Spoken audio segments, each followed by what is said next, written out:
decided that let's try to figure out how to block the extra noise from the echo, and we had the strategy to use these headsets and have a direct line for the students because they're going to be changing. We thought the wireless one would be better for them, but as you know, the technology has its imperfections, and this one doesn't seem to be working. So we've sort of accommodated that with this, and that was the reason for the delay. So we apologize for that. Just like to introduce this program. As you know, it is Quran in Arabic Week that we launched on Monday. This is the third event of that week, and one of the key events. The spelling bees in general are very helpful for the students because when they are learning the language, the key to language acquisition is the strength of the vocabulary.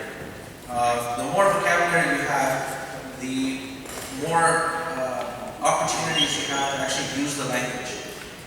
If you learn grammar and the language itself, you don't use it, then there's not much use for it.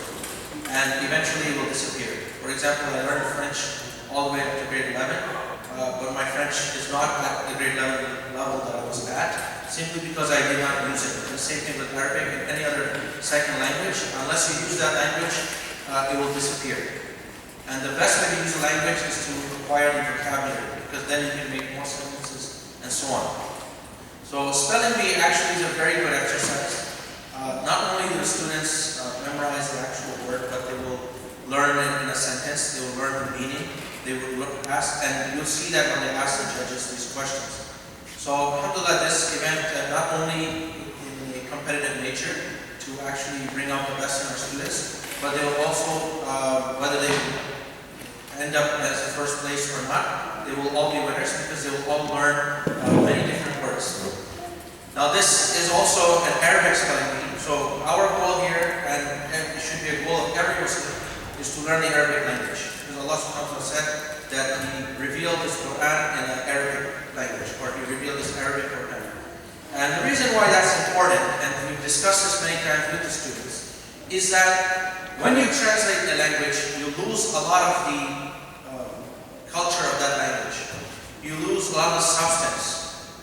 And this is something that us Muslims should be proud of, that we are one of the only people out there that our holy book and our religious texts are still preserved in their original language. Meaning the language that Allah subhanahu wa ta'ala revealed the Quran to us is in its original language. And if you go to the Bible or the Torah and other languages, those have all been translated. For example, the New Testament has been translated first into Greek, and the original language of Aramaic that Isa spoke, it is not found in that language. Or in popular settings, we do not know whether that exists or not. The closest one we have is the Greek Bible, and the Greek, of course, is not the original language. When you change the original language, a lot of things collapse in terms of the religious foundations of rulings and principles and so on. So this is something that Muslims should strive for, is to maintain the Arabic language. It is part of our religion. The Prophet ﷺ also said to learn Arabic and to teach it. And also many scholars have shown that the Arabic language holds a very key position in Islam in terms of advancement in the religion. Just one small story I was mentioned that Ibn Abbas he did not know what the word al-Faqih meant. And this word, we know it means the creator, originator. And he was living in Mecca in the time right after the death of the Prophet ﷺ. And he, of course, one of the premier mufassirin of the Quran.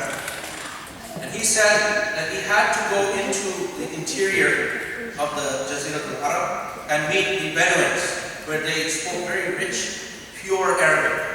And that is where he saw two little kids arguing over a well, where the student said that Ana fatartuha, that I originated this, or it's mine, it belongs to me. That is where he learned the word of the meaning of this word. Fatar as-samawati wal ard, that He is Allah subhanahu wa ta'ala is the creator, the originator of the heavens and the earth. Now he's living in that time in Mecca, which is an urban place, but because it's a city place, the Arabic got mixed up with other dialects and so on. So the same thing for us. If we want to preserve the Arabic language, we have to learn